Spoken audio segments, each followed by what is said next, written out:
ভাইরে আমি এমন একটা দেশের নাগরিক, ১ সেকেন্ডও মন খারাপ কইরা থাকার কোনো উপায় নাই। গত ২ টা দিন ধরে খুব অসুস্থ, মন-টন ভালো না। কিন্তু যখনই Facebook এ ঢুকি, মানে হাসবো না কাশবো বুইঝা উঠতে পারি না। এমন অদ্ভুত আর ফানি ঘটনা দেখি।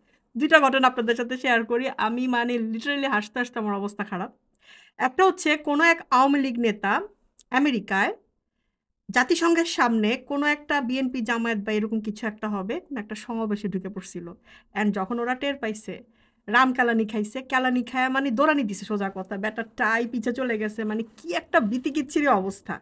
আচ্ছা ভালো কথা। সে দৌড়াইতে যায়া তার বউর পিছে লুকাইছে। লুকায়া পরে লোকজন আসছে, সাংবাদিক, পুলিশ এরা প্রোটেকশন দিছে। এখন সে মানে বলতেছে, "আমি বুঝি নাই, আমার কাছে একটা পতাকা ছিল, আমি জাস্ট যাচ্ছিলাম। এটা যে জাতিসংঘের এই জায়গা বা এখানে যে সমাবেশ হচ্ছে আমি জানি না। আমি ভার্জিনিয়ার আওয়ামী লীগের প্রেসিডেন্ট না এরকম কিছু একটা বলছে। যাই হোক, তো বারবার সাংবাদিকরা জিজ্ঞেস করতেছে, "আপনি জানতেন না এখানে কি হচ্ছে?" কয়, "না, আমি তো জানতাম না। আমি তো একদম দুধের শিশু আরকি।" এরকম একটা ভাব। সে কিছুই বুঝতো না। ওই যে যেটা হয় আরকি আওয়ামী লীগের নেতাদের মাথায় তো বিশেষ বর্জ্য পদার্থ দিয়ে ভরা, যেরকম স্টুপিড টাইপের কথা বলে এরকম। তো মজা লাগছে হচ্ছে ব্যাটার দৌড়ানি, ব্যাটার টাই পিছে চলে গেছে কেলানির চোটে, অ্যান্ড বউর পিছে যায় লুকানো। অ্যান্ড বউরে যায় কমপ্লেন করছে। এখন বউ ক্যান মানে কান ফাইটা যায় যে এটা কি বলতেছে? একটা ওয়ার্ড বুঝা গেছে, রাজাকাররা আমাদের ধাওয়া দিছে, মানে দৌড়ানি দিছে এরকম আরকি রাজাকাররা। ওই পুরান ডায়ালগ, একই ডায়ালগ ভাল লাগে না। তো মাইর মুইর খায়া মানে দেখার মতো একটা মানে মধ্যবয়স্ক একটা লোক, আওয়ামী লীগের নেতা আরকি যেরকমটা হয় যে মাইর যে খাইছে এটা আসলে একটা দেখার মতো সিন ছিল এবং সে কিছুই বুঝে না দুধের শিশু। এক্সপ্রেশনটা খুব ফানি ছিল। স্পেশালি দৌড়ানি আর বউর পিছে যায় লুকায়া অভিযোগ করা আর বউর ক্যান করা আর এবং গালি দেওয়া এরকম। মানে কি একটা অবস্থা। আরেকটা যেটা দেখে আমি হাসতে মানে আমার অবস্থা খারাপ।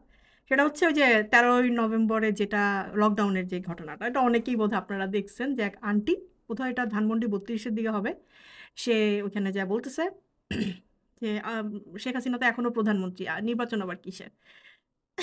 তো রিঅ্যাকশনটা খুব মজার ছিল। এক ভদ্রলোক আইসা খুবই মানে এটা আমি হইলেও করতাম যে, "আপনি কিভাবে এই কথা বলেন? সে যে এত মানুষ মারছে আপনি কি দেখেন না? আপনার কি চোখ বন্ধ ছিল?" হ্যান-ত্যান এরকম। একটা আপু আসছে, হ্যাঁ? আপু এসে কোনো কথা না। আন্টির হাতটা ধইরা মানে ভাবটা এরকম যে আন্টি এদিকে আসেন। জাস্ট আন্টির হাতটা ধইরা আগায় আইনা হাতে নীল রঙের একটা পাইপ ছিল। উদম কেলানি মানে কি যে মাইরটা দিল আন্টিরে। এখন কথা হচ্ছে যে যারা অ্যাকচুয়ালি আওয়ামী লীগ সাপোর্টার, আওয়ামী লীগ যারা করে এরা তো আর নাই, সব পলাইছে। যারা সাপোর্ট করে আমি এদেরকেও মনে প্রাণে ঘৃণা করি। কারণ হচ্ছে এরা ঘৃণারও মানে আরো বেশি কিছু থাকলে তাই। সো বয়স্ক হোক আর যেই হোক I don't care, একদম উচিত কাজ করছে।